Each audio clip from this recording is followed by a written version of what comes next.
Hi friends, in today's video we will see how to create a bouncing ball animation. So let's dig in.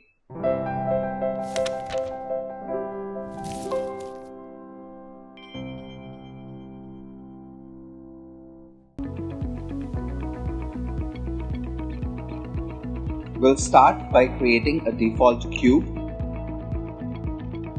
Let's scale it down by let's say about 70%. Then we will create this cube, or rather convert this into an object. Let's go into polygons. Right click on the top face and choose inner extrude.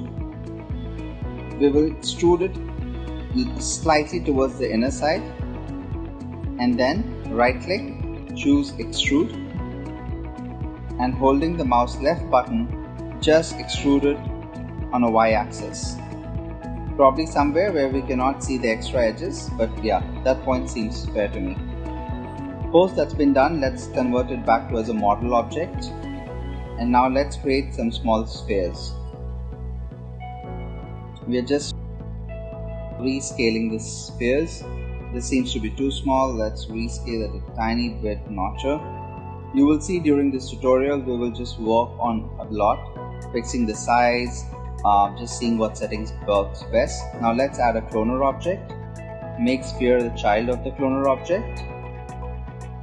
We will go and change the mode to grid array, and now we will play with the number of size and also the number of count of spheres that we need in the object. This is hit and trial. This is completely up to you. How much spheres you want. I'm just going to drag the cloner up so we can see where it is and with how much the number of balls that we have. I'm just going to play with these settings a bit just to see what seems best for this particular animation. I'm changing the size just to ensure I think we need to increase the y-axis a bit, both in the size. That seems fine. I'm just going to top view to ensure everything is centered. Just coming back, realigning my screen a bit to ensure everything stays how I want as it to be rendered in the final system. I'm just reducing the size of the spheres as well. Now that's all being done. This is looking good. Select the spheres and add a rigid body tag. You'll find it under simulations. Select the rigid body and just make sure the bounce has been set to 100%. I'm also now going to select the cube and add the same tag, but this time it will be a collider of body. Now that being said, let's change the shape from automatic to static mesh, and I'll show you why we have done this. Oh, there's too much bounce here. Let's fix the bounce first. I'm just going to go back, and from 100 let's reduce it to see what's the best bounce we get. It seems it's staying inside, it's not bouncing back. So we want to play with this number to see what the best setting works for us. This is the best way to learn, when you try to put in your own numbers and see how this whole thing works. Right now we cannot see it and the bouncing to happen, so let's select the cube, and I also want to show what if you would have left it to automatic settings. When at the automatic settings left, these balls will not go inside the box. So I'm putting it back to static mesh and it goes in perfectly. Okay, now let's go and create a material. New material under create. I am going to transparency, and from customs I'm just going to drop down a quick glass, and that's it. I apply it to my cube, and now I can actually see inside the cube. It seems that we need a little bit more bounce, so I'm just going to go select the tag and set the bounce up. Still, that's too much of a bounce. I don't think we need that much of a bounce, so I'm going to continue to play with that number until we see what's fit and the best for our animation. Now let's rewind, and I'm also going to increase the frame count just to see how the overall animation is looking like.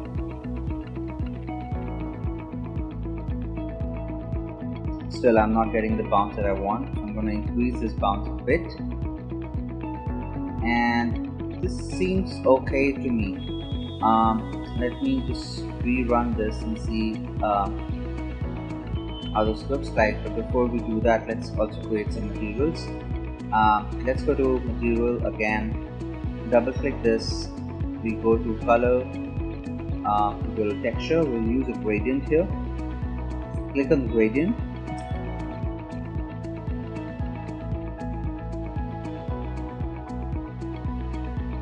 I'm going to use a preset template. Once that's been set, I'm just going to drop it down onto the sphere. Let's rewind, let's hit play, and this seems perfectly fine to me. Once we have done that, let's go back and just add a little bit of reflections. You can play with it, you can actually remove it, use a legacy one. This is completely up to you. You can play with the strength. I'm going to leave everything to default where it is. I'm just going to use it as it is, but feel free to play and see how each setting is different and what impacts on your overall material. That being said, I'm just going to readjust my camera position and give a quick render to see how it's looking. Well, it's looking nice to me, but the whole scene is just too dark, and we need some lights to set this up. Let's go and create a quick new material. Go to the color panel, switch off reflections, we don't want the reflections in this. Go to textures, gradient, click on gradient, change from view to center, and now I can double click to adjust the values. I'm just going to give it a little bit of white to going to off-white. You can continue to play this with whatever gradient shape you like, but for me this works perfectly well. So I'm just going to keep it a little bit on an off-white color, and this works well for me.